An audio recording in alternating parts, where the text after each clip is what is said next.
poursuivons avec l'amendement 86. Madame Stambach-Renoir, Ternon, vous le présentez? Allez-y. Merci Madame la Présidente.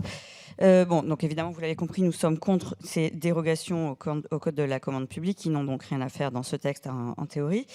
Mais donc nous proposons que s'il doit y en avoir, elles soient soumises à la condition qui est une stratégie de réduction de l'impact donc des entreprises, en l'occurrence nucléaires, sur la biodiversité qui soit mise en place. Pourquoi? Parce que justement en France, il n'y a strictement rien qui est pensé pour limiter l'impact de l'industrie nucléaire sur la biodiversité, notamment aquatique. Et même pire, c'est quasiment pas étudié. Et pourtant, par exemple, il y a des centaines de tonnes d'animaux, d'organismes aquatiques qui sont piégés dans les filtres des centrales tous les ans. Aux États-Unis, depuis 2004, il y a une réglementation qui oblige les centrales à réduire justement ce piégeage d'êtres vivants, d'organismes vivants, de 80 à 95%. En France, il se passe rien du tout. Et en plus, il y a le problème des rejets d'eau plus chaude dans les cours d'eau qui vont malheureusement aller en se multipliant. On sait qu'à l'été 2022, il y a eu 24 jours au total de dérogation pour pouvoir donc déverser de l'eau plus chaude dans les cours d'eau. Or, ça, d'après Monsieur Lobry, par exemple, qui est un spécialiste de l'INRAE, ça a un impact direct sur les crustacés, sur les mollusques. Ça entraîne un phénomène d'eutrophisation des milieux, c'est-à-dire qu'il y a une raréfaction de l'oxygène et donc du coup une mortalité augmentée des organismes vivants à ces endroits-là. Et là aussi, c'est ni étudié, il n'y a rien qui est pensé pour essayer de l'éviter. Bon, merci. Votre avis, s'il vous plaît, sur le 86. Merci, Madame la Présidente. Sur le fond, je partage une grande partie de ce que vous venez de dire. C'est-à-dire que les études et les recherches sur l'impact des industries, en particulier nucléaires, sur la biodiversité, sont insuffisantes. Même si, je me permets de le dire ici, à la fois chez l'exploitant nucléaire et dans différentes agences, ce travail commence à être mené à la hauteur des besoins et de l'évolution des attentes sociétales et politiques. Mais sur ce point-là et sur le fond, je voudrais quand même appeler votre attention sur le fait que, malheureusement, il n'y a aucune énergie parfaite. Et que si on prend l'impact de la biodiversité, et si malheureusement on compare l'énergie photovoltaïque, les éoliennes, et je ne parle même pas des centrales thermiques, l'impact sur la biodiversité est malheureusement beaucoup plus grand. Je le rappelle pour la clarté générale. Sur le fond, votre amendement me semble largement satisfait à la fois par la directive CSRD qui vient d'être adoptée, par les travaux qui sont déjà rendus et rendus publics par EDF et par l'ensemble des lois que nous avons votées dans cet hémicycle qui ont trait à la protection de la biodiversité et à l'information par les entreprises de leur impact sur la biodiversité. Donc demande de retrait, sinon défavorable. Je vous remercie, Monsieur le Ministre. Je vous remercie, Monsieur Descrozaille. Allez-y. Merci, Madame la Présidente. À propos de cet amendement, comme des précédents, vous évoquez régulièrement en prenant la parole, vous mettez dans le texte des trucs qui n'ont rien à voir. Comme si il pouvait être question de sûreté indépendamment de toute considération industrielle, économique, de production. Et là, on n'est vraiment pas d'accord. Il n'y a qu'une sûreté totale garantie, c'est pas d'installation. Mais pas d'installation industrielle du tout. Il suffit de visiter n'importe quelle ligne de production, de n'importe quelle industrie, pour comprendre que c'est dangereux. Et en fait, le risque qui est l'exposition au danger, il s'analyse de manière indépendante, il se gère évidemment de manière contradictoire. C'est-à-dire qu'on ne peut pas parler de sûreté et de sécurité indépendamment de la programmation, de la production et des besoins. C'est tout le drame d'ailleurs et tout l'enjeu de la sécurité. Il nous faut les meilleurs professionnels du monde pour apporter la sécurité aux Français, d'avoir un risque qui soit rendu improbable et s'il éclate, qu'il soit contenu. Mais faire croire qu'il peut être éliminé, c'est mentir. C'est peut-être là pour ça qu'on n'est vraiment pas d'accord. Évidemment que cette question de sûreté et de sécurité est liée à la relance. Merci. Je mets donc au vote cet amendement 86 qui recueille un double avis défavorable. Qui est pour? Qui est contre? Il est rejeté. Nous poursuivons avec le 115. Défendu. Je vous remercie. Votre avis pour le 115? Le 115. Merci Madame la Présidente. Je dis juste un mot parce que sur cet amendement qui veut en fait interdire la sous-traitance et l'intérim sur un chantier nucléaire. Je rappelle, on l'a vu pendant la commission d'enquête dont j'ai eu la chance d'être le rapporteur, qu'il peut y avoir jusqu'à 10 000 agents et employés sur un chantier nucléaire. Donc, de deux choses l'une, ou vous l'ignorez, ou vous le savez pertinemment et vous voulez empêcher les chantiers nucléaires de se tenir, parce qu'il n'y a aucun monde dans lequel il y a un chantier nucléaire sans sous-traitance, donc défavorable. Merci, Monsieur le Ministre. Même avis. Je mets donc aux voix cet amendement 115 qui recueille un double avis défavorable. Qui est pour? Qui est contre? C'est rejeté. Amendement numéro 114. Allez-y, Madame Stambach-Ternoire. Merci Madame la Présidente. Donc, dans cet amendement, il s'agit à nouveau d'essayer de conditionner les dérogations donc, au Code de la commande publique au fait de limiter le recours à la sous-traitance à un seul niveau. En réalité, c'est une mesure pour limiter les risques parce que la sous-traitance, d'abord, ça dilue les responsabilités, ça complexifie le travail et même il y a souvent une perte d'information envers l'exploitant parce qu'il s'avère qu'il y a certaines sociétés donc, de sous-traitance qui ne transmettent pas les informations à l'exploitant. C'est le rapport de la Commission de sûreté et de sécurité nucléaire de juin 2018 qui nous le dit. Il y a aussi un problème de perte d'expérience et de compétences parce que les travailleurs sous-traitants ne restent pas forcément. Pourquoi ? Principalement parce qu'ils ont un statut extrêmement précaire.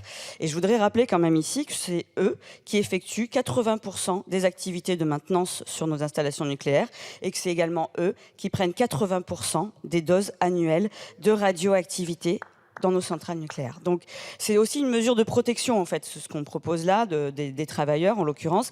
Et on nous avait répondu lors des débats en commission que la loi prévoyait déjà une limite du recours à la sous-traitance à 2 niveaux. Mais honnêtement, on pense qu'avec justement la relance que vous ne cessez de décrire, que vous voulez engager, a priori, il va y avoir énormément de travail. Vous le disiez déjà, Monsieur Herman, il y a plus de 10 000 travailleurs dans le nucléaire. Donc, on pense qu'il y a largement de quoi donner du travail à tout le monde et permettre d'embaucher des personnes sous statut. Je vous remercie. Votre avis? Défavorable. Monsieur le ministre, votre avis? L'avis, s'il vous plaît, monsieur le ministre, sur le 114.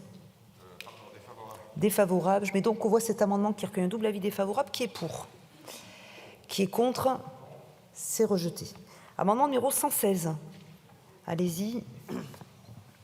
Merci Madame la Présidente. Là encore, il est question des travailleurs sous-traitants et de dire que les dispositions contenues dans cet article 16 sont subordonnées à un suivi médical, alors de l'ensemble des travailleurs du nucléaire, mais des sous-traitants en particulier. Je vous ai déjà parlé il y a 2 jours de la grande enquête épidémiologique qui s'appelle INWORKS, qui a été menée, je ne l'ai pas dit l'autre fois, mais par le Centre international de recherche sur le cancer qui dépend de l'OMS. Donc c'est quelque chose de sérieux, ce n'est pas des antinucléaires en particulier, c'est des gens qui s'intéressent à la santé des travailleurs et qui a établi que sur 310 000 travailleurs sous statut du nucléaire en France, aux États-Unis et au Royaume-Uni, on a une corrélation entre l'exposition répétée aux faibles doses et le développement des cancers. J'en profite pour dire que j'espère que la nouvelle autorité créée va continuer de participer à ces enquêtes épidémiologiques.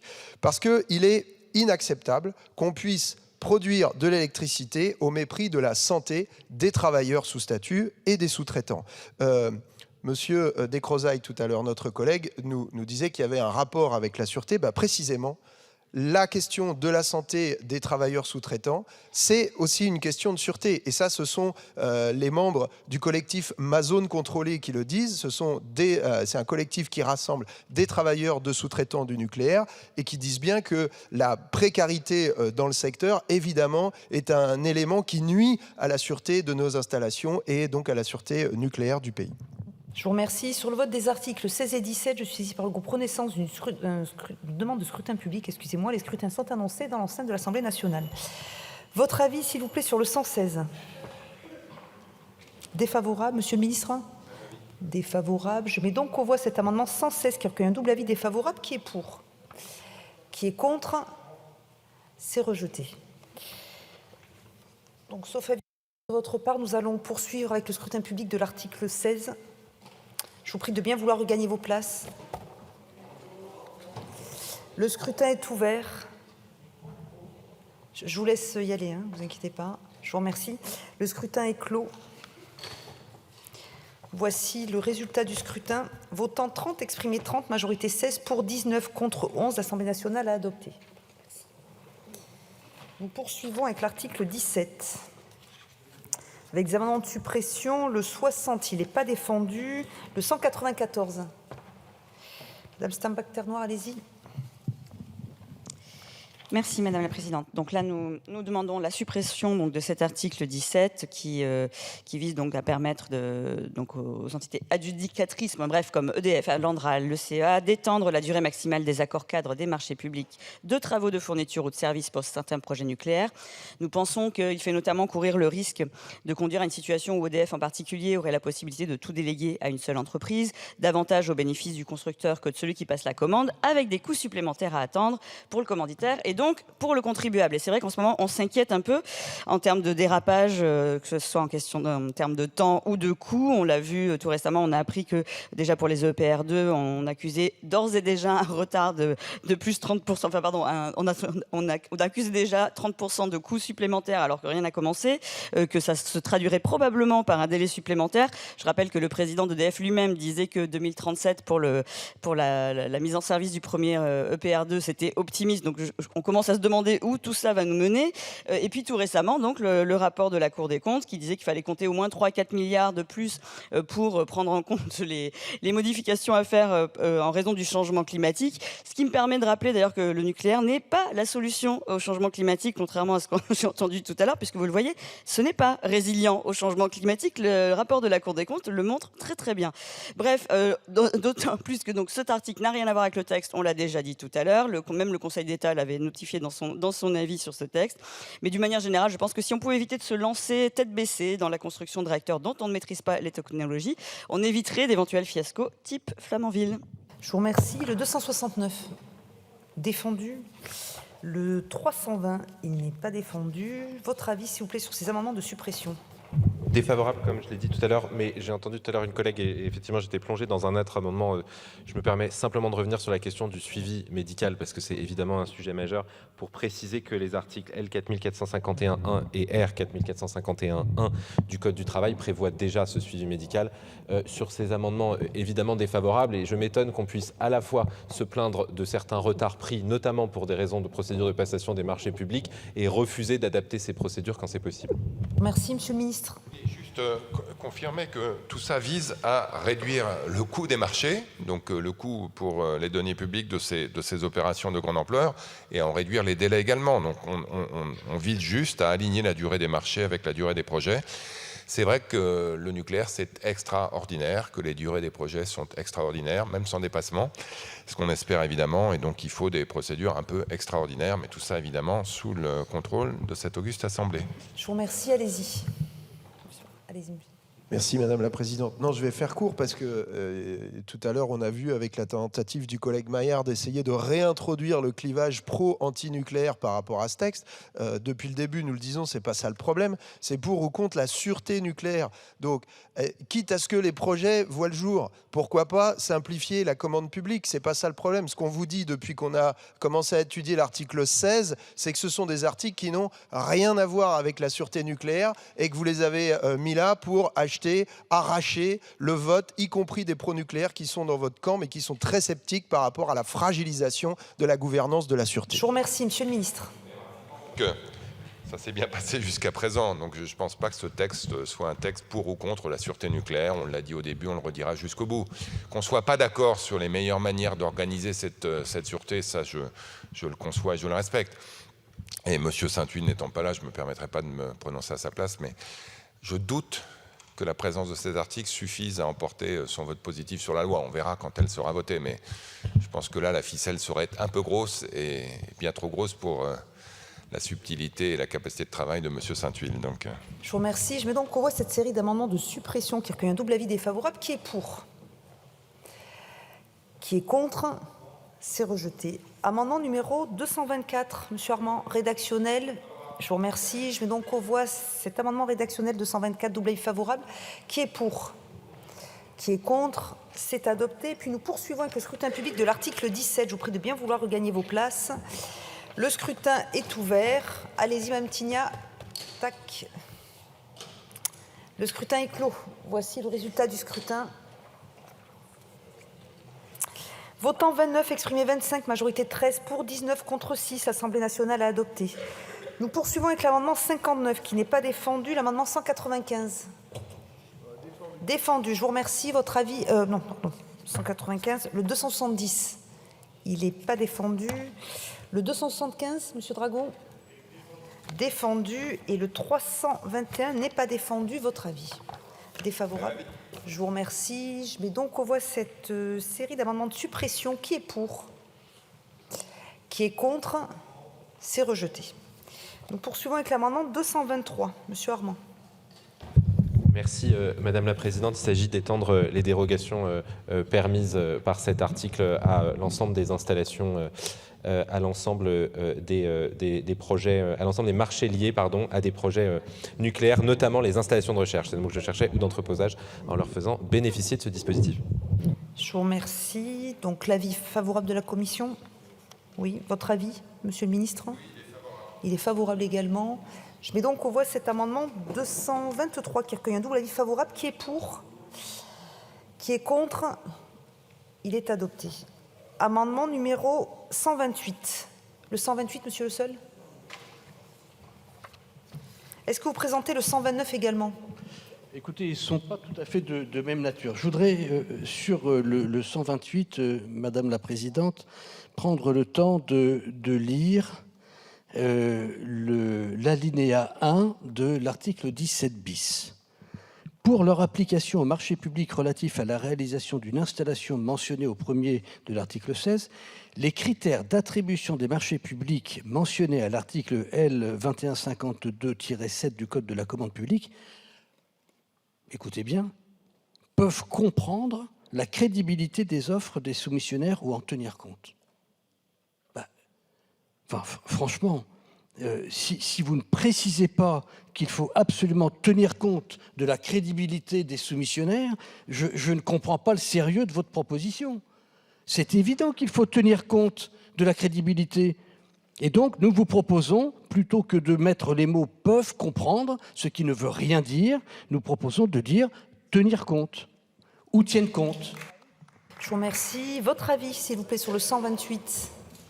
Merci Madame la Présidente. Ce sera une demande de retrait ou à défaut un avis défavorable parce que c'est déjà satisfait, parce que le Conseil d'État reconnaît déjà dans sa jurisprudence la possibilité de tenir compte d'un critère de crédibilité. Mais pour aller un tout petit peu plus loin, parce qu'on peut déposer des articles, des amendements et donner l'impression que nous ne serions pas sensibles à la crédibilité des marchés en matière du nucléaire, puisque vous estimiez tout à l'heure, Monsieur Le Seul, je le répète, les mots étaient assez forts, que le nucléaire présente un risque majeur pour la population française. Et donc je pense que vous en tirez les conséquences en matière de position en faveur de la relance nucléaire. Vous imaginez quand même bien que ce n'est pas nous ici qui allons déterminer les critères de crédibilité. Qu'est-ce qui se passe? EDF passe des marchés publics. Il va regarder les différents soumissionnaires. Il prendra le soumissionnaire qui présente les caractéristiques de coût, de qualité, qui inclut évidemment la crédibilité. Et pourquoi à l'époque, vous le soulignez à raison, pourquoi à l'époque, dans les passations de marchés publics, notamment pour l'EPR de Flamanville, il y a eu tant de difficultés? Parce que la filière s'était affaiblie. Parce que pendant des années, on avait cessé de former, on n'avait pas donné de perspective à la filière. Certains, même je crois, dans votre famille politique, souhaitaient que nous en sortions. C'est ça la crédibilité. La crédibilité, elle se construit avec la force d'une filière industrielle. Quand on donne une perspective de relance, c'est ce que nous faisons aujourd'hui. Merci, Monsieur le Ministre. La même chose, Monsieur Le Seul. Oui, pardonnez-moi, Monsieur le rapporteur, vous confondez la crédibilité. Ce dont nous parlons ici, c'est de la crédibilité des soumissionnaires. Et vous indiquez dans le texte que ça peut comprendre la crédibilité. Non, c'est pas peuvent comprendre, c'est comprend la crédibilité. C'est vous qui écrivez ça, c'est pas moi.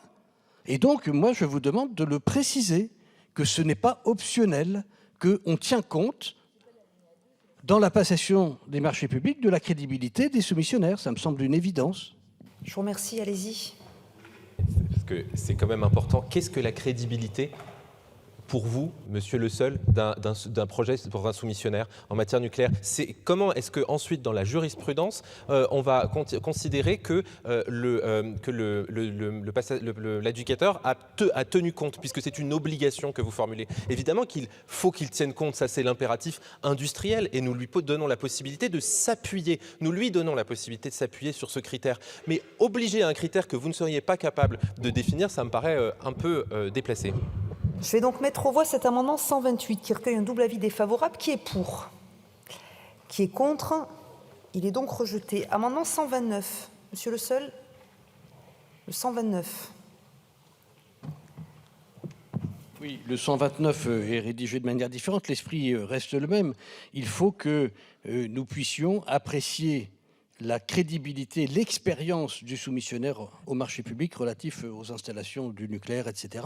Et donc, nous souhaitons vivement que nous puissions avoir des précisions sur l'expérience des personnes qui vont soumissionner pour l'ensemble des constructions des installations nucléaires. Je vous remercie. Votre avis? Pour les mêmes raisons, retrait, sinon défavorable. Je vous remercie, monsieur le ministre. Je vous remercie. Je mets donc aux voix cet amendement 129 qui recueille un double avis défavorable. Qui est pour? Qui est contre? Il est rejeté. Puis je procède à la mise aux voix de l'article 17 bis. Qui est pour cet article? Qui est contre? Il est adopté. Nous poursuivons avec l'article 17 ter, amendement de suppression. Le 58 n'est pas défendu. Le 196, défendu. Le 271, Madame Batho, défendu. Et le 322 n'est pas défendu. Votre avis, s'il vous plaît? Défavorable. Monsieur le ministre, défavorable. Je mets donc aux voix cette série d'amendements de suppression. Qui est pour? Qui est contre? C'est rejeté. Nous poursuivons avec l'amendement numéro 222. Monsieur Armand? Madame la Présidente, c'est le même principe qu'à l'article précédent, c'est pour pouvoir intégrer les installations de recherche et d'entreposage. Je vous remercie. Je mets donc aux voix cet amendement 222 qui recueille un double avis favorable. Qui est pour? Qui est contre? Il est adopté. Nous poursuivons avec la mise aux voix de l'article 17 ter. Qui est pour? Qui est contre? Il est adopté. Sur le vote de l'article 18, je suis saisie par le groupe Renaissance d'une demande de scrutin